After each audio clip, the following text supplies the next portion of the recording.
My name is Marcus, and I watched my entire extended family treat me like furniture at my cousin's wedding reception. They seated me at the children's table because I was the unsuccessful one, the family disappointment who couldn't even afford a proper suit. But when I stood up to give my speech, the laughter died in their throats. Sometimes the quiet ones have been keeping the loudest secrets.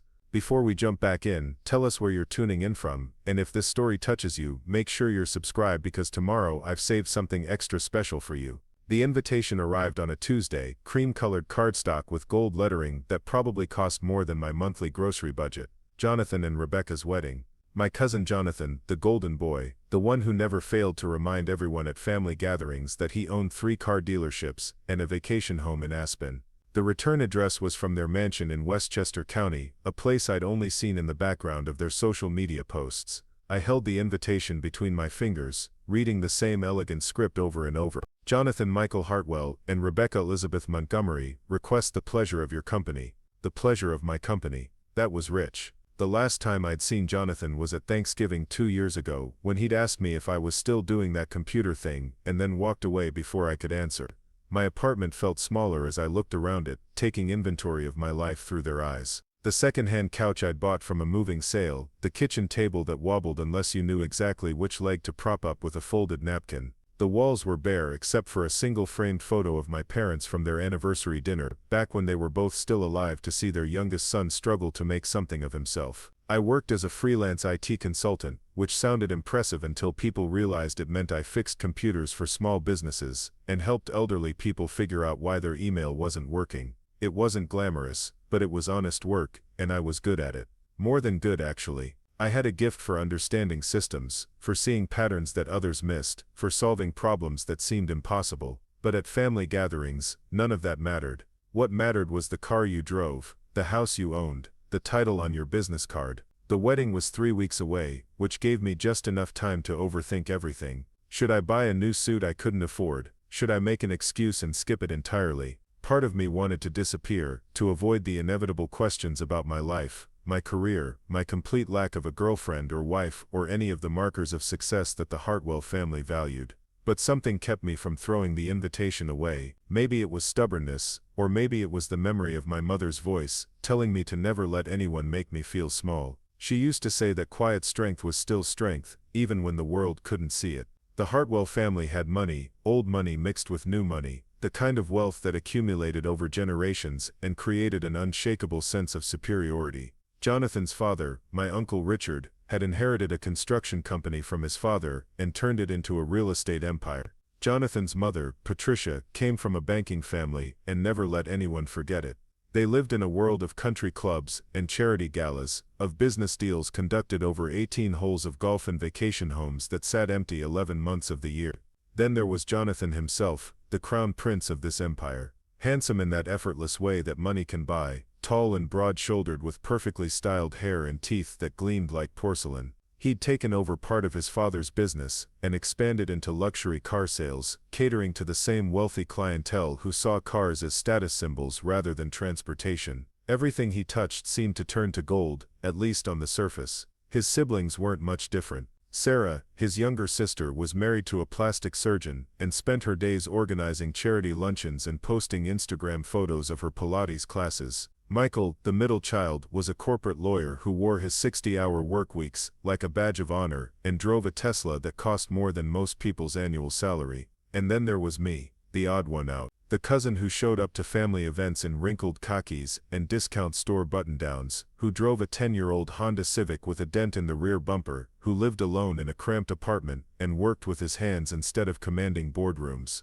I was the cautionary tale they whispered about when they thought I wasn't listening, the example of what happened when you didn't apply yourself, didn't network, didn't understand how the world really worked. The truth was more complicated, but they weren't interested in complicated. They saw the surface and drew their conclusions. What they didn't know, what none of them knew, was that I'd been quietly keeping track of things for years. Numbers don't lie, even when people do. Bank transfers leave digital footprints. Credit reports tell stories that people would rather keep hidden. And when you spend your days helping small businesses organize their finances, you develop a keen eye for patterns that don't add up. 2 weeks before the wedding, I made a decision that surprised even me. I drove to the mall and bought a new suit. Not expensive, but clean and well-fitted, charcoal gray with a crisp white shirt and a simple navy tie. I got my hair cut at a real barbershop, instead of the discount place I usually went to. I even bought new shoes, black leather Oxfords, that felt foreign on my feet after years of sneakers and work boots. Standing in front of my bathroom mirror, I barely recognized myself. The transformation wasn't dramatic, but it was enough. I looked like someone who belonged at a fancy wedding, someone who might have something important to say if given the chance. The wedding was held at the Riverside Country Club, the kind of place where the parking lot was filled with BMWs and Mercedes, where the staff wore white gloves and the flower arrangements cost more than most people's rent. I arrived exactly on time, not early enough to seem eager, not late enough to draw attention. The invitation had specified cocktail hour at 5, ceremony at 6, dinner and dancing to follow. I walked through the ornate entrance, my new shoes clicking on marble floors that reflected the light from crystal chandeliers.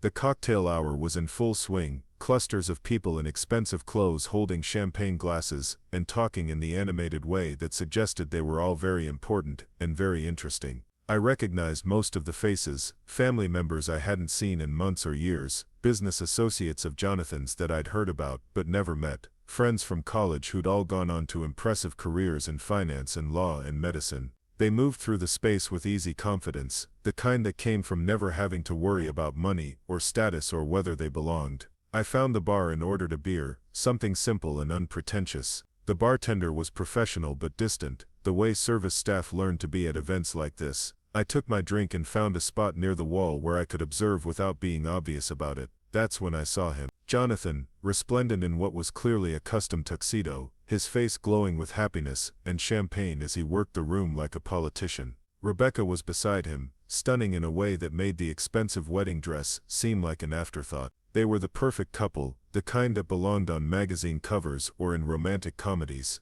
Jonathan spotted me across the room and his expression flickered, just for a moment, before the practiced smile returned. He said something to Rebecca and began making his way toward me, stopping to shake hands and exchange pleasantries with other guests along the way. "Marcus, you made it." His voice was warm but not quite genuine, the tone he probably used with clients he didn't particularly like but couldn't afford to offend. "You clean up nice, cousin. Congratulations, Jonathan. Rebecca looks beautiful." I kept my voice steady, pleasant. This wasn't the time or place for whatever tension existed between us. "Thanks, man. Really means a lot that you're here." He glanced around, as if looking for an escape route. "How's the computer business going?" "It's going well, keeping busy." I didn't elaborate, didn't try to make it sound more impressive than it was. "That would come later." "That's great, that's great." He was already looking past me, scanning the room for someone more important to talk to. "Well, I should probably get back to the other guests. Make sure you get some food later. The caterer is supposed to be amazing."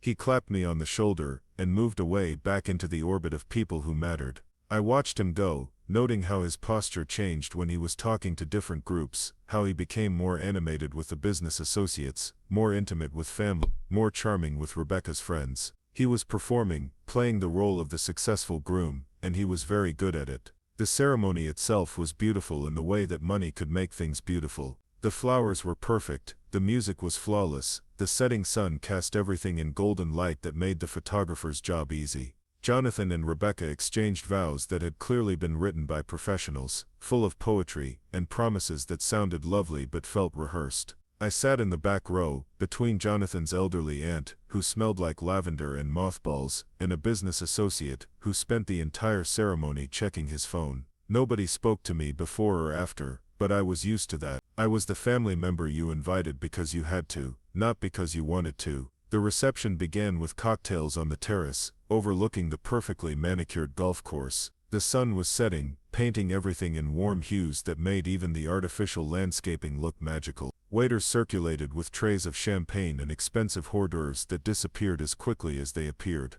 I found myself gravitating toward the edges of conversations, listening more than talking. The Hartwell family and their friends had a particular way of communicating, full of inside jokes and references that required a certain level of social and economic status to understand. They talked about vacation properties and investment portfolios, about private schools and exclusive clubs, about people and places that existed in a world I'd never been invited to join. "Marcus, right." A woman appeared beside me, tall and elegant with perfectly styled blonde hair and a dress that probably cost more than my monthly rent. I'm Jennifer, Rebecca's maid of honor. I don't think we've met. That's right, I'm Jonathan's cousin. I shook her offered hand, noting the designer jewelry and manicured nails that spoke of a life very different from mine. Oh, how wonderful. Are you in the family business? There was something in her tone, a practiced politeness that suggested she was making conversation out of obligation rather than genuine interest. No, I work in IT,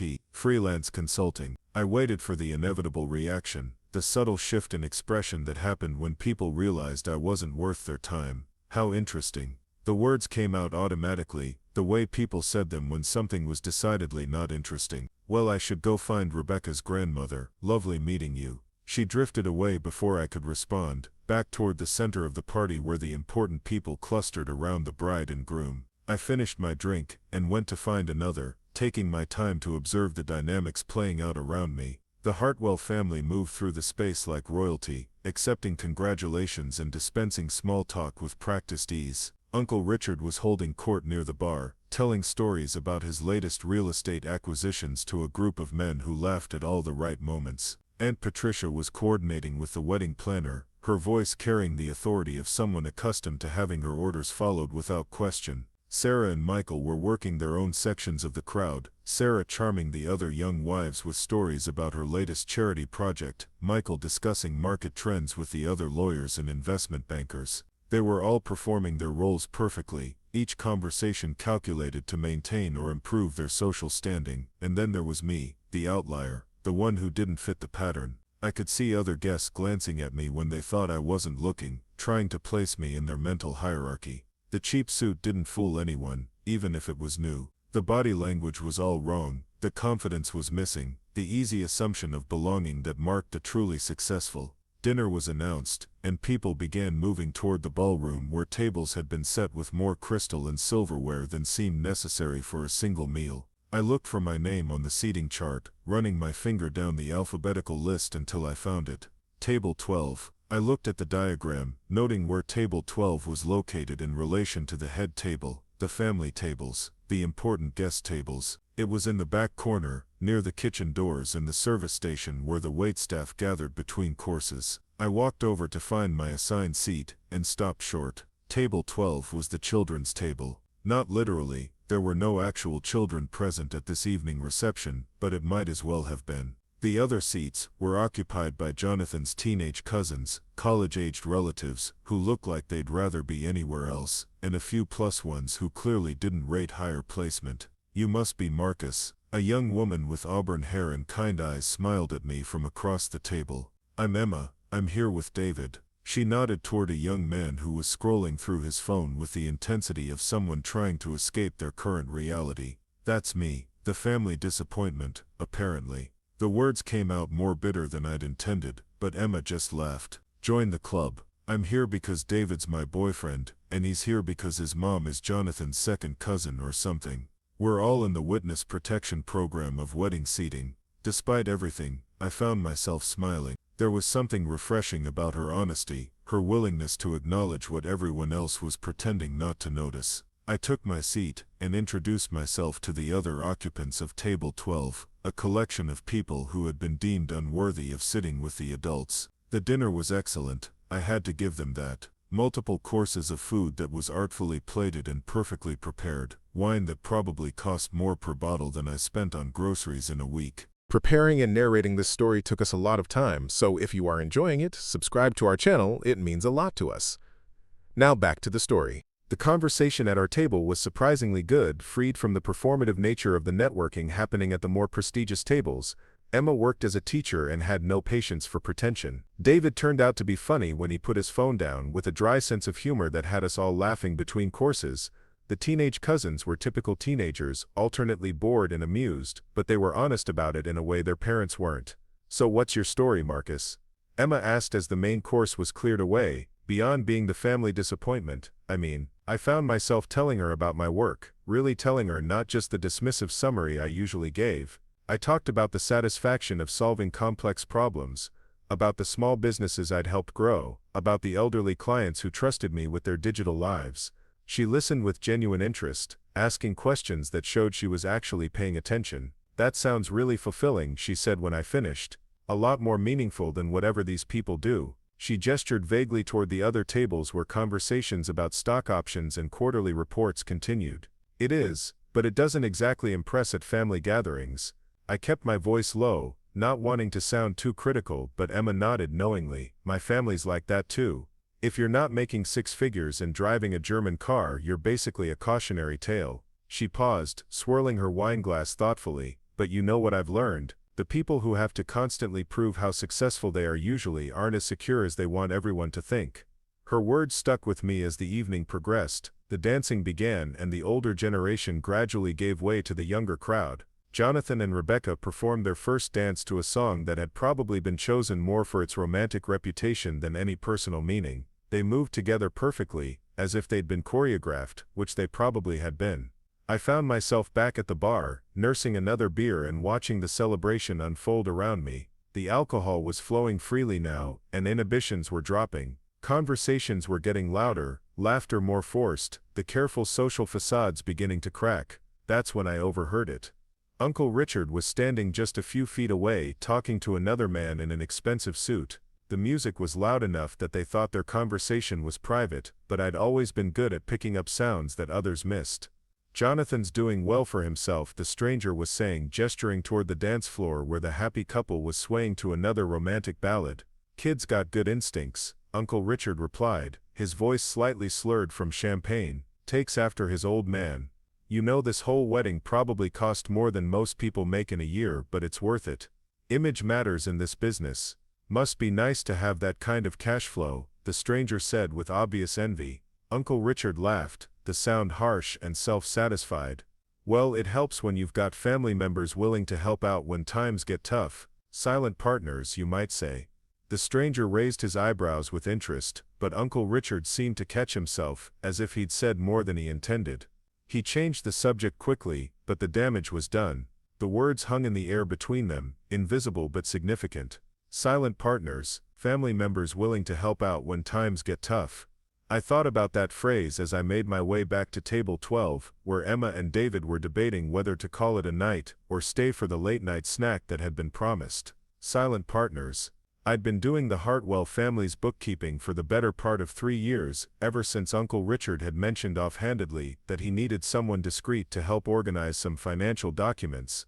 It had started as a favor, a way to contribute something useful to the family that always made me feel useless. What had begun as simple data entry had evolved into something much more complex. I'd helped restructure payment systems, organized tax documents, created digital records of transactions that had previously been handled through handshakes and verbal agreements. I was good at it, better than the expensive accountants they'd used before, and I charged a fraction of what they did. But more importantly, I'd seen things. Patterns in the numbers that told stories the Hartwell family thought were secret. Cash flows that didn't match the official business records, loans between family members that were never formalized or repaid, payments to shell companies that existed only on paper. A complex web of financial arrangements that kept the family empire looking more successful than it actually was.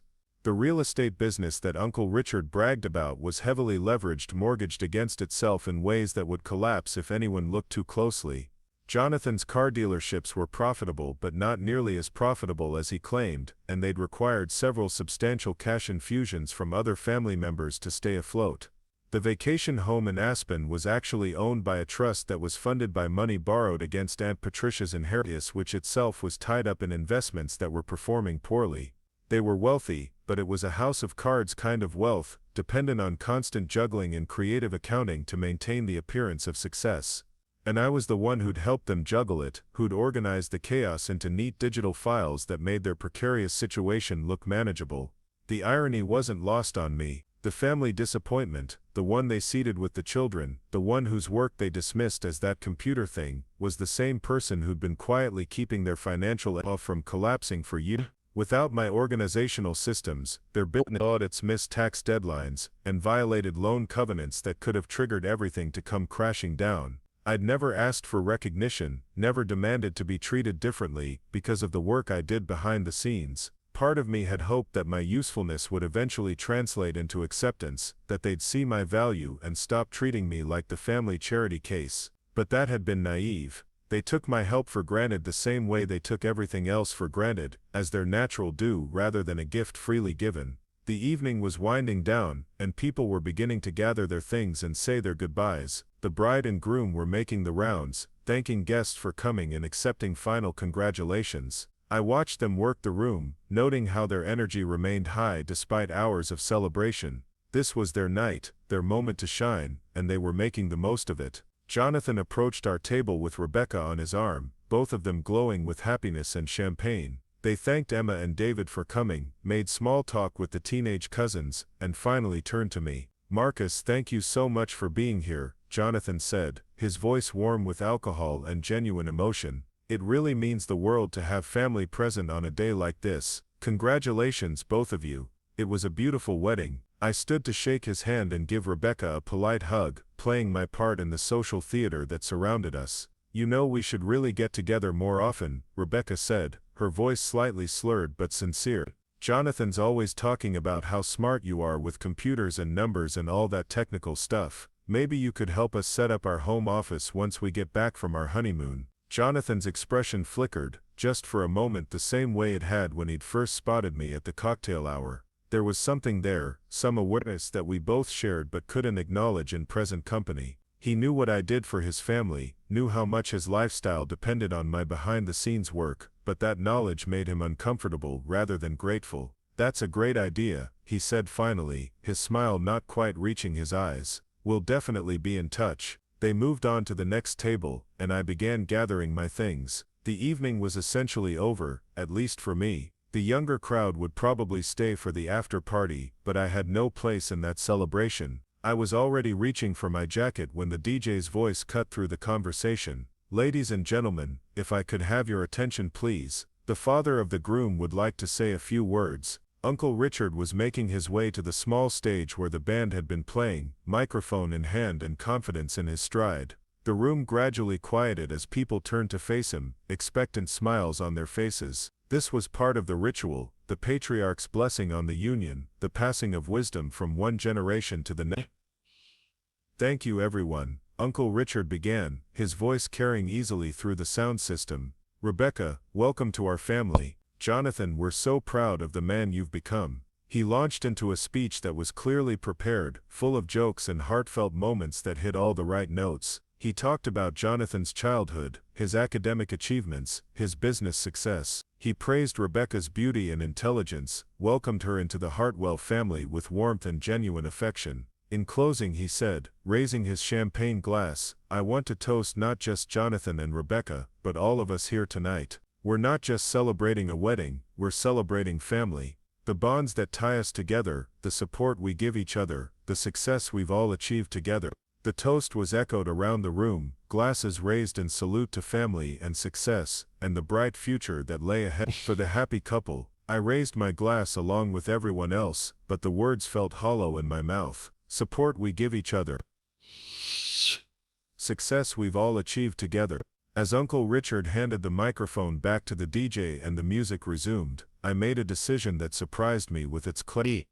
I walked over to the DJ's table and asked if I could borrow the microphone for a moment. He looked uncertain, glancing toward Uncle Richard for guidance, but I was already taking it from his hands. The room was still buzzing with conversation and laughter from the toast, but when I tapped the microphone to test it, the sound gradually died as they realized someone else was about to speak. I looked out over the crowd, taking in the faces of people who'd ignored me all evening, who'd dismissed me as unworthy of their attention or respect. The Hartwell family was clustered near the front, confused expressions on their faces as they tried to figure out what was happening. Jonathan looked particularly uncomfortable, as if he suspected this might not go the way he wanted. I thought about Emma's words, about people who constantly had to prove their success, not being as secure as they wanted everyone to think. I thought about the years of quietly organizing their chaos, of solving their problems without recognition or appreciation. I thought about being seated at the children's table, while they celebrated success that was built on foundations I'd helped create.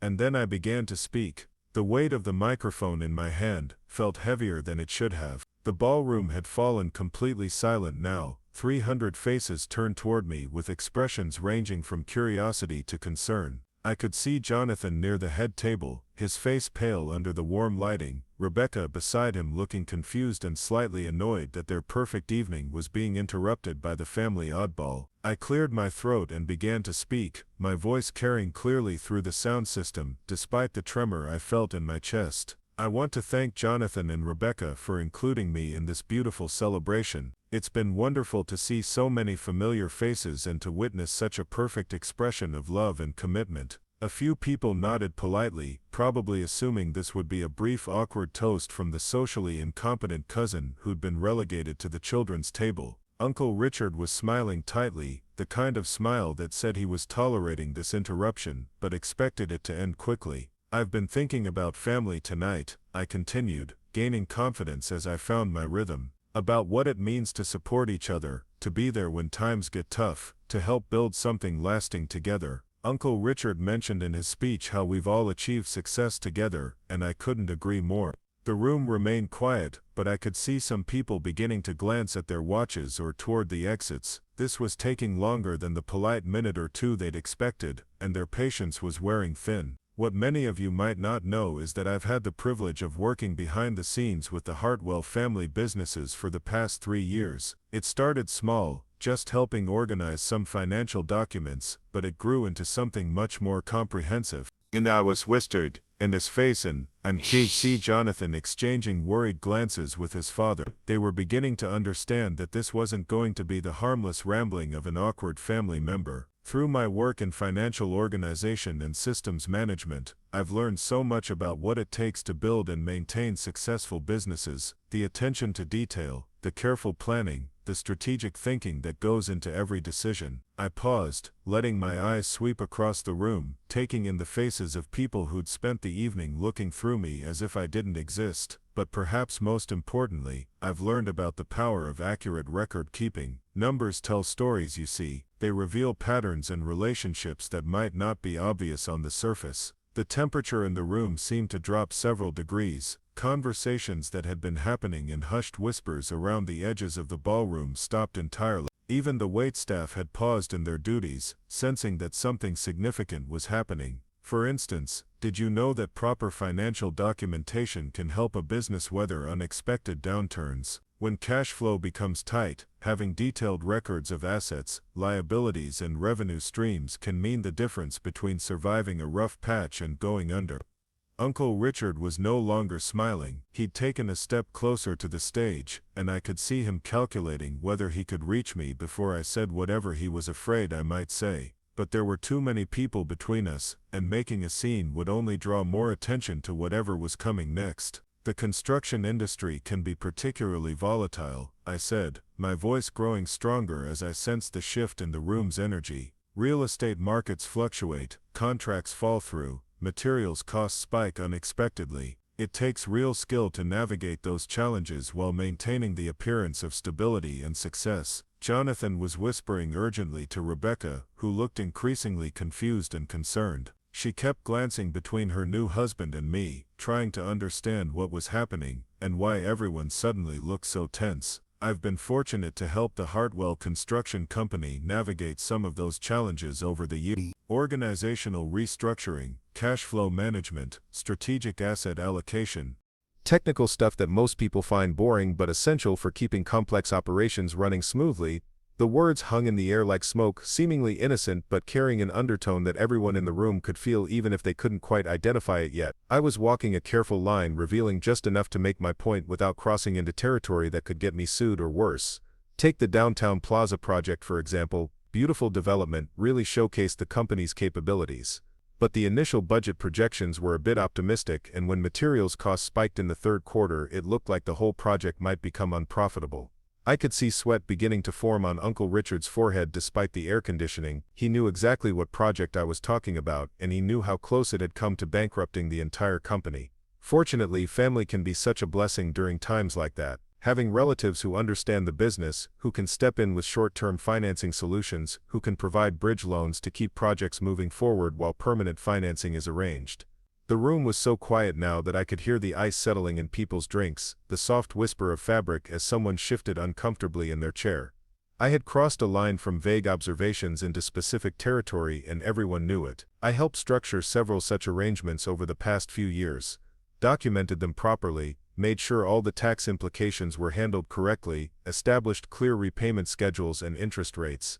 Professional service, family prices. Michael, Jonathan's brother, was staring at me with unconcealed hostility now. As the family lawyer, he'd been involved in some of those arrangements, and he clearly didn't appreciate having them discussed in public, even in such general terms. The automotive business has its own unique challenges, I continued, shifting my focus slightly. Luxury car sales can be feast or famine. One quarter you're selling Ferraris to tech millionaires, the next quarter the market dips and you're stuck with expensive inventory and overhead costs that don't care whether you're selling cars or not. Jonathan's face had gone from pale to red, a flush of anger or embarrassment creeping up his neck. He was beginning to understand where this was heading, and he didn't like it one bit. Hartwell Luxury Motors faced some of those challenges last year when the tech sector went through that rough patch. Suddenly all those young millionaires weren't feeling quite as free with their money, and exotic car purchases were the first thing they cut from their budgets. I paused to take a sip of water from the glass someone had left on the DJ's table, using the moment to gauge the room's reaction. The silence was complete now, everyone hanging on my words despite themselves. This had become theater, and I was the only one who knew how the play was going to end. Cash flow became tight very quickly. Payroll, rent, insurance, loan payments on the inventory, all those fixed costs that don't pause just because sales slow down. It was a stressful time for everyone involved. Rebecca was tugging on Jonathan's sleeve now, whispering questions that he was ignoring. She was beginning to realize that this wasn't just about business challenges in general, but about her new husband's business specifically. But once again, family came through. Strategic investments from other family members, carefully structured to provide maximum benefit while minimizing tax implications. Bridge financing that kept the dealership operational until the market recovered. Professional documentation ensuring everything was legal and transparent. The word transparent seemed to hit Uncle Richard like a physical blow. His face had gone ashen, and he was gripping the back of a chair so tightly his knuckles were white. Transparent was the last thing these arrangements had been intended to be. Sarah's charity work has been impressive too, I said, turning my attention to Jonathan's sister who looked like a deer caught in headlights. The Children's Hospital Foundation benefits have raised substantial amounts for such worthy causes, though I have to admit, the financial structure of those events is quite sophisticated. Sarah's husband, the plastic surgeon, was looking back and forth between his wife and me with growing concern. He clearly had no idea what I was talking about, which suggested that Sarah had been keeping some things from him. Organizing charity events requires careful attention to financial details, tracking donations, managing expenses, ensuring that the maximum amount possible goes to the intended beneficiaries.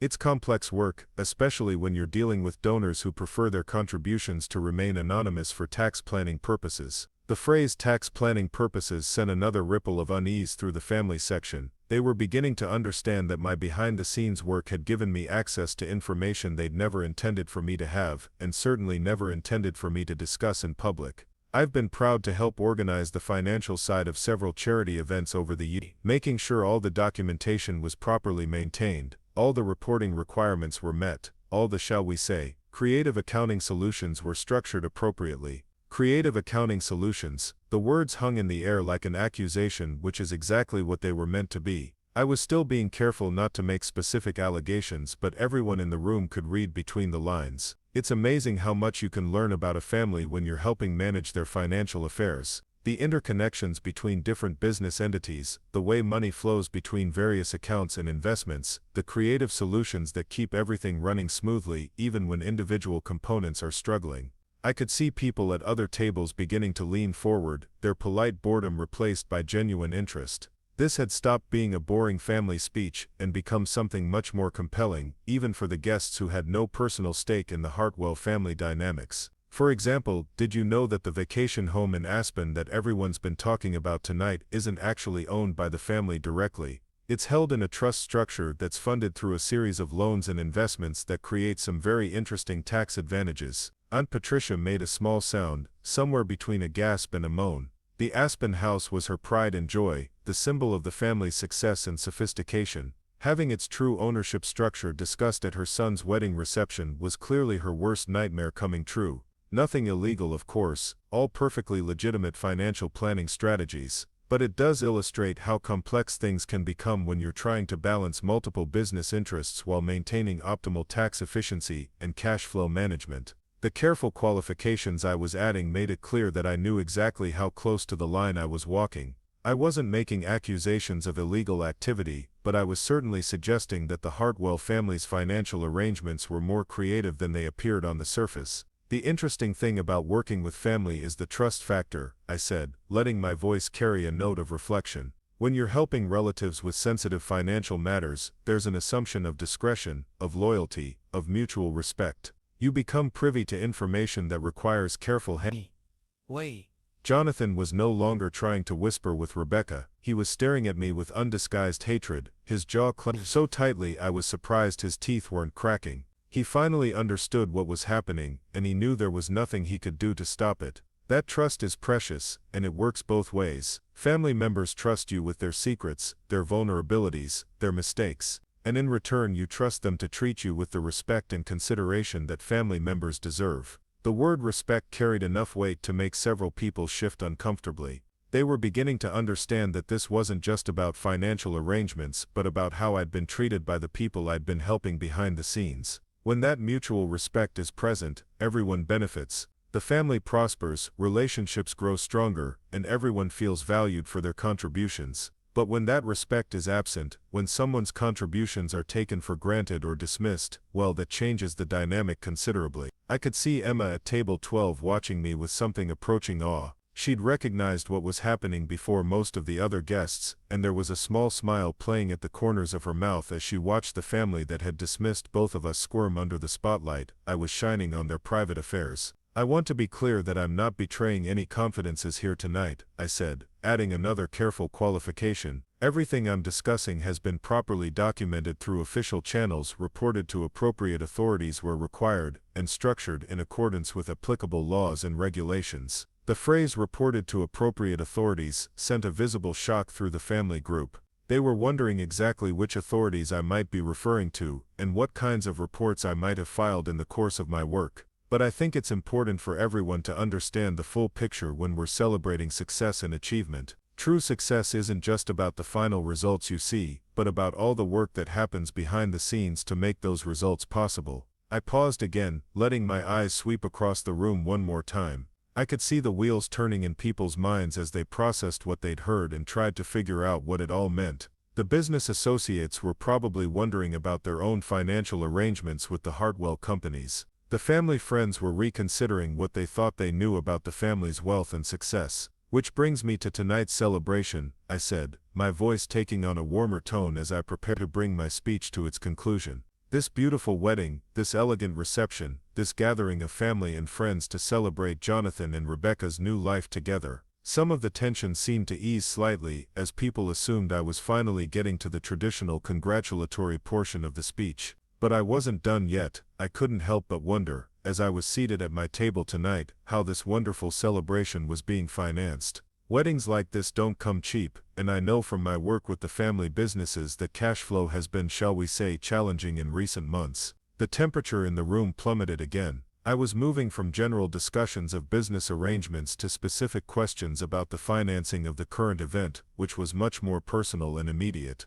So I did a little research over the past few weeks, just out of professional curiosity. Traced some financial flows, checked some account balances, reviewed some recent transactions. Nothing inappropriate, just the kind of due diligence work I do for all my clients. Uncle Richard looked like he might be having a heart attack. His face was purple now, and he was breathing heavily. Several people near him were glancing at him with concern, but nobody seemed to know what to do. What I found was really quite impressive, from a financial engineering standpoint.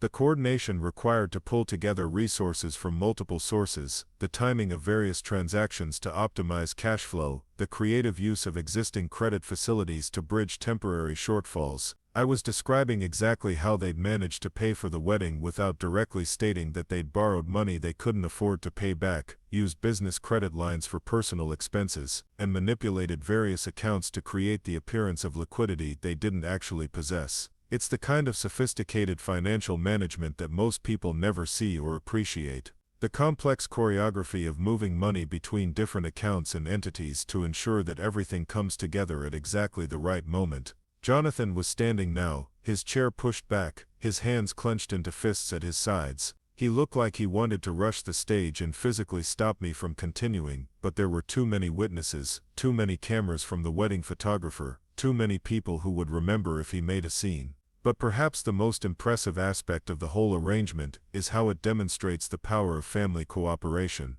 Different family members contributing different resources, everyone working together toward a common goal, pooling assets and credit and relationships to make something beautiful happen.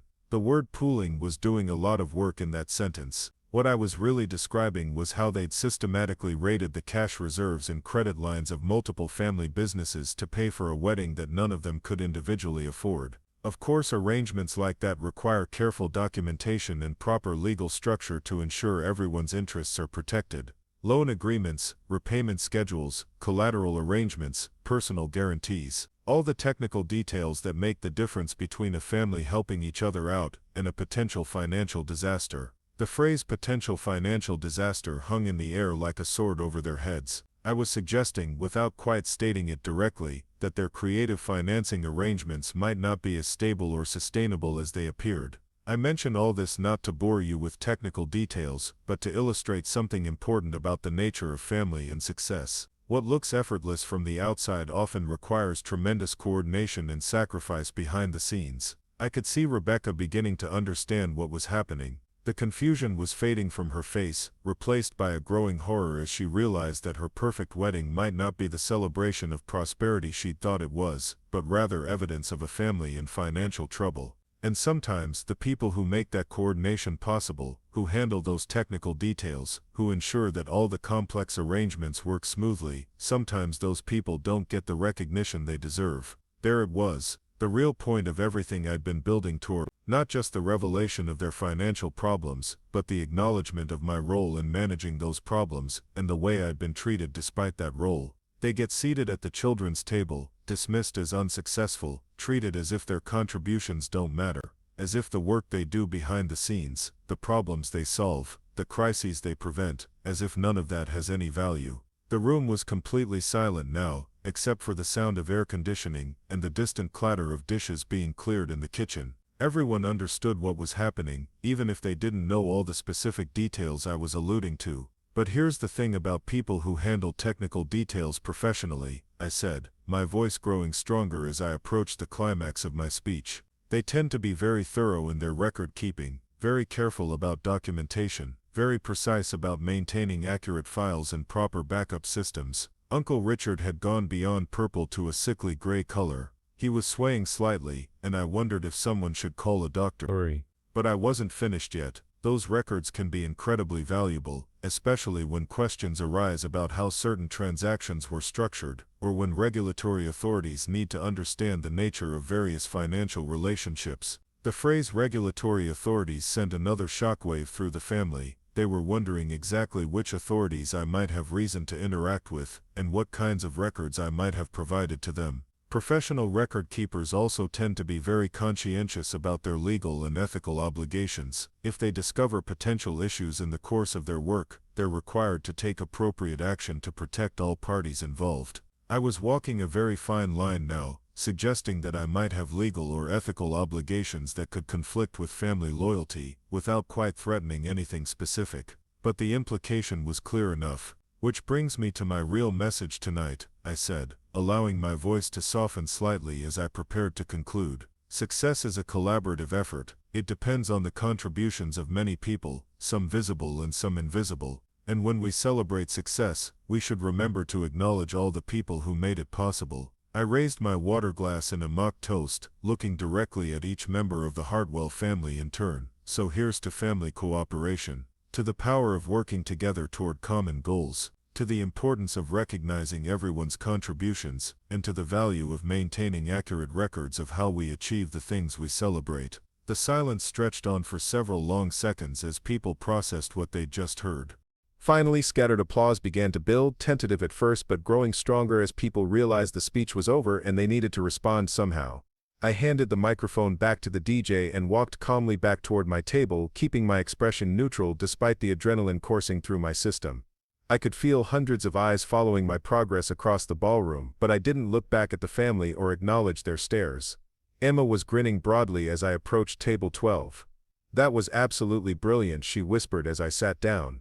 I have no idea what half of it meant, but I could tell it was devastating. David looked up from his phone with renewed interest in the proceedings. "Dude, what just happened? Everyone looks like they've seen a ghost." "Just a little family business," I said quietly, reaching for my jacket. "I think it's time for me to head home." But before I could stand up, Jonathan appeared beside our table. His face was flushed, his breathing rapid, his hands shaking with barely controlled rage. Rebecca was a few steps behind him, looking confused and frightened. "What the hell was that?" he hissed, his voice low but intense. "What did you think you were accomplishing up there?" I looked up at him calmly, my voice steady. "Just sharing some observations about the nature of family cooperation and success. I thought your guests might find it interesting." "You know damn well what you were doing," he snapped. "You were trying to embarrass us, to ruin our wedding, to make us look bad in front of everyone we care about." "I was acknowledging the hard work that goes into maintaining successful businesses," I replied. "If that makes you uncomfortable, perhaps you should ask yourself why." Rebecca stepped forward, her voice shaking. "Jonathan, what is he talking about? What financial arrangements, what records?" Jonathan shot me a look of pure hatred before turning to his wife. "Nothing, honey. Just family business stuff. Marcus here thinks he's more important than he actually is. More important than I actually am." I repeated, standing up slowly. "Interesting way to describe the person who's been keeping your family's financial empire from collapsing for the past 3 years." The words hung between us like a gauntlet thrown down. There was no pretense left now, no polite family dynamics or social niceties. This was the confrontation that had been building for years, finally brought into the open. "You're out of line," Jonathan said, his voice rising despite his obvious effort to keep the conversation private. "You have no right to discuss private family matters in public." "Private family matters?" I laughed, the sound harsh in the elegant ballroom. "Is that what we're calling fraud and money laundering now? Private family matters?" The words fraud and money laundering seemed to hit him like physical blows. His face went pale again, and he took a step backward. Rebecca gasped, her hand flying to her mouth. "You're crazy," he said, but his voice lacked conviction. "You don't know what you're talking about." "Don't I?" I pulled out my phone and opened a folder I'd prepared earlier. "Would you like me to show your wife the bank records that prove your dealerships have been insolvent for 8 months? Or maybe the documents showing how you've been using her trust fund to pay business expenses?" Rebecca's face went white. "What trust fund? What are you talking about?" Jonathan grabbed for my phone, but I pulled it back out of his reach. "Your family's been very creative with financial arrangements, Rebecca. Especially when it comes to accessing assets that don't technically belong to them yet." "That's enough," Uncle Richard's voice boomed across the ballroom as he approached our table. He'd regained some of his composure, but his face was still ashen. "Marcus, you need to leave. Now." "Actually, I don't think I do," I replied, slipping my phone back into my pocket. "I'm a guest here, same as everyone else. I was invited to celebrate family success, and that's exactly what I've been doing." "You know what you've done," he said, his voice dropping to a menacing whisper. "And you know what the consequences will be. There are laws about breaching client confidentiality, about making false accusations, about defamation." "Client confidentiality?" I raised my eyebrows. "That's interesting, Uncle Richard. Because I don't remember ever signing a confidentiality agreement with Hartwell Construction or any of the other family businesses. Do you have documentation of our professional relationship? Contract terms? Scope of work agreements?" His face reddened as he realized the trap he'd walked into. All of our arrangements had been informal, family helping family, which meant none of the legal protections he was threatening me with actually applied.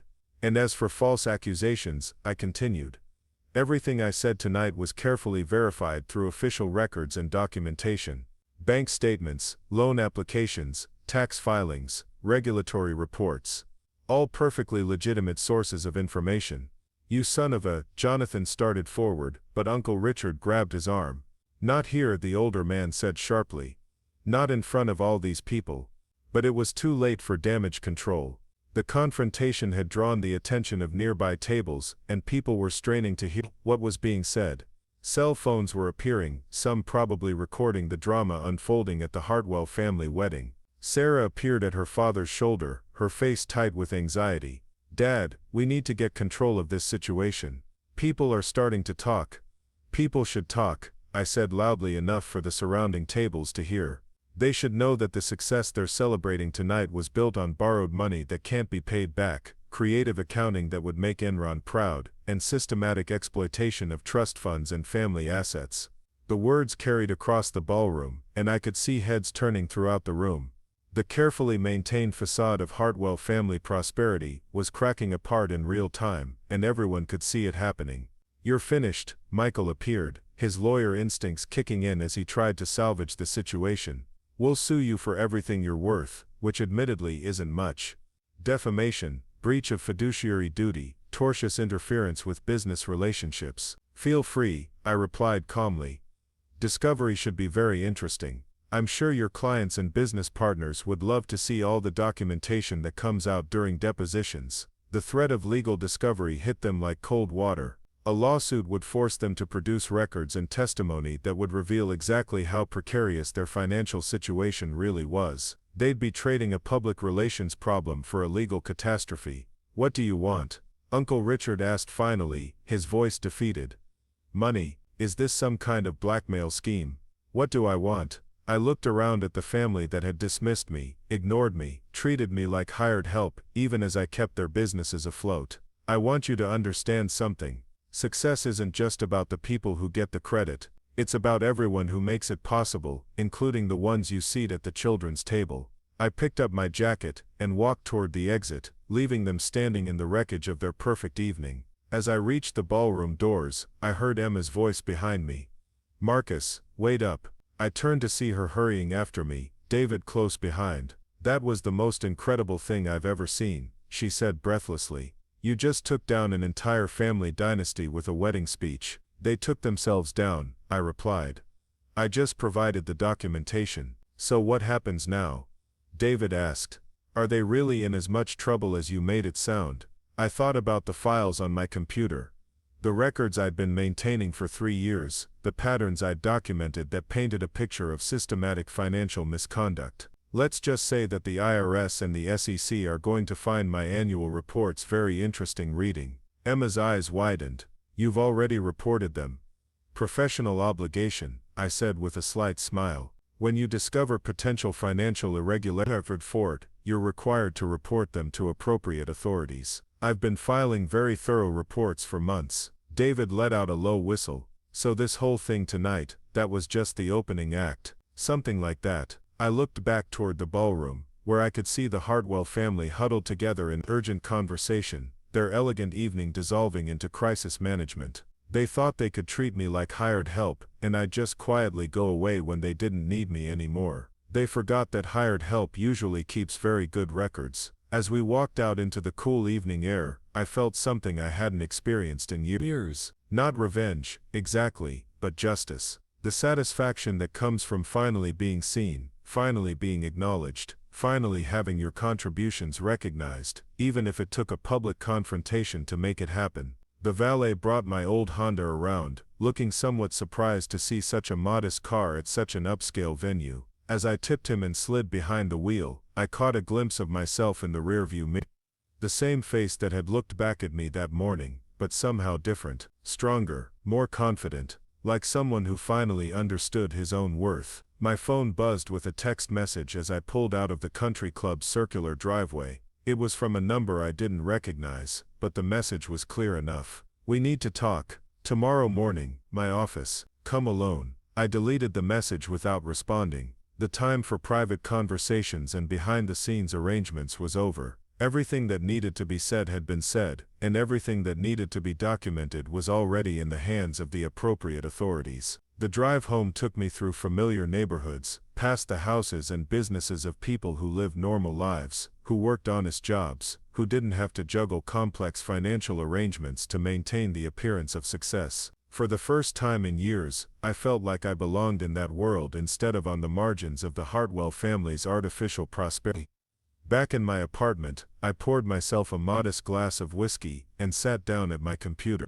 There were emails waiting, messages from clients who needed help with legitimate business problems, people who valued my skills and treated me with the respect I deserved. Real work, honest work, the kind that built actual success instead of elaborate facades. I opened a new document and began typing, not a report or a financial analysis, but something different. A memoir, perhaps, or maybe just a record of what had happened tonight for my own reference. The story of how a family's hired help finally stopped being silent and started demanding the recognition he'd earned. The wedding reception was probably still going on. I realized. The band would be playing, people would be dancing, the carefully planned evening would continue despite the drama that had unfolded, but it would never be the same for the Hartwell family. The perfect facade had been shattered, and everyone present had seen the cracks in the foundation. Tomorrow there would be consequences. Phone calls from concerned business partners, questions from regulatory authorities, awkward conversations with family friends who'd witnessed the evening's revelations. The carefully constructed empire that had taken decades to build would begin its inevitable collapse, one audit and investigation at a time. But tonight, for the first time in 3 years, I felt like myself again. Not the family disappointment, not the hired help, not the quiet cousin who could be dismissed and ignored, just Marcus, a man who'd finally found his voice and used it to tell the truth about success, family, and the price of being taken for granted. The whiskey warmed my throat as I continued typing, documenting not just what had happened but how it had felt to finally stand up for myself. It was a feeling I intended to remember, a reminder that sometimes the only way to get respect is to demand it, regardless of the consequences. The night was still young, and I had stories to tell. 3 months later, I was sitting in a coffee shop downtown when the news broke.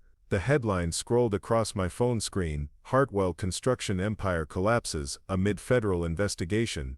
The article detailed criminal charges, asset seizures and bankruptcy filings that would unravel decades of apparent success. I set my phone face down and took a slow sip of my coffee. The barista was playing jazz music, something smooth and unhurried that seemed to match the rhythm of my new life.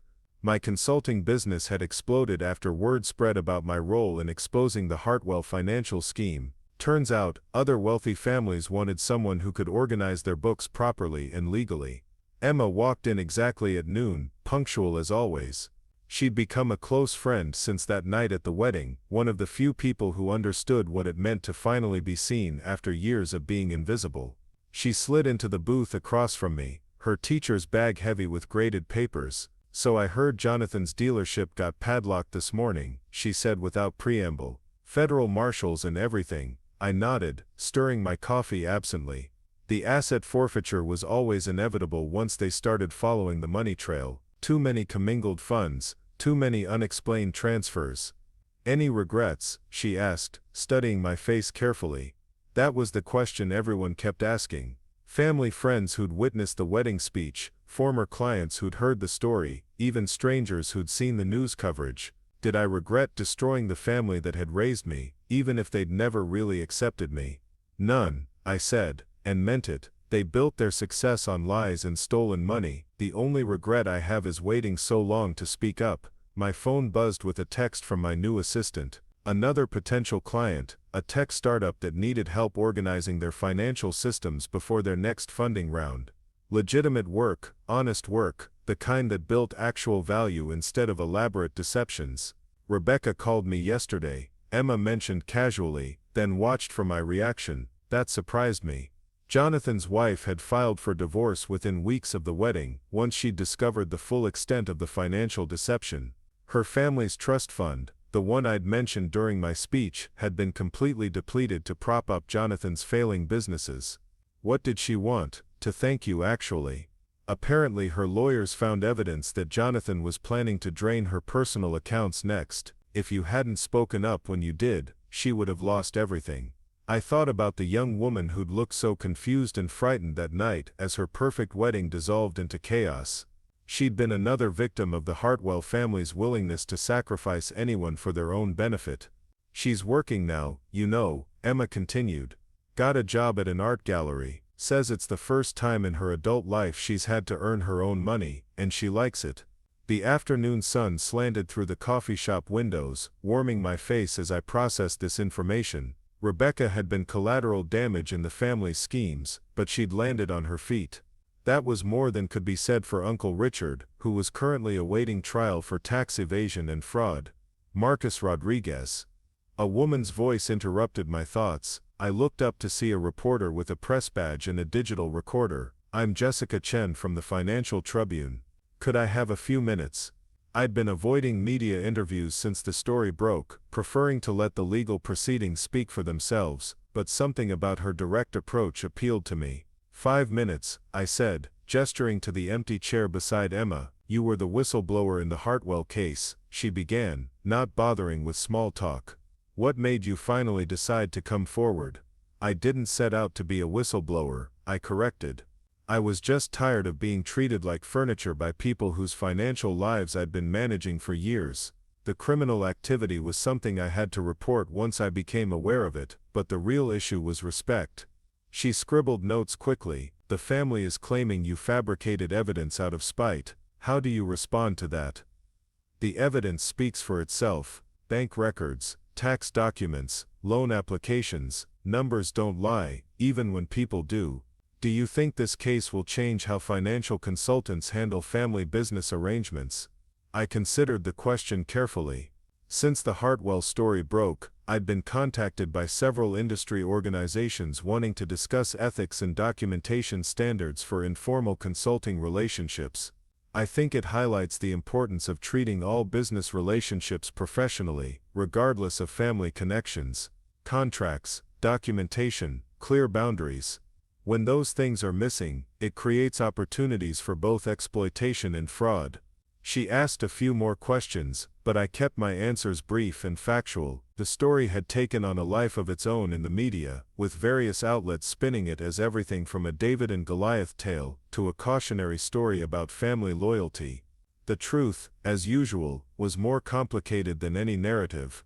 After she left, Emma and I sat in comfortable silence for a while. The coffee shop was busy with the lunch crowd, office workers grabbing quick meals, students studying with laptops and textbooks scattered across small tables. "You look different," Emma observed finally. "Lighter somehow." She was right. The weight of secrets, of enabling behavior I knew was wrong, of accepting disrespect because I thought family loyalty required it, all of that was gone. For the first time in years I could look at myself in the mirror without seeing someone who was complicit in his own diminishment. "I got a call from my cousin Sarah yesterday," I mentioned. "First time she's spoken to me since the wedding." "What did she want?"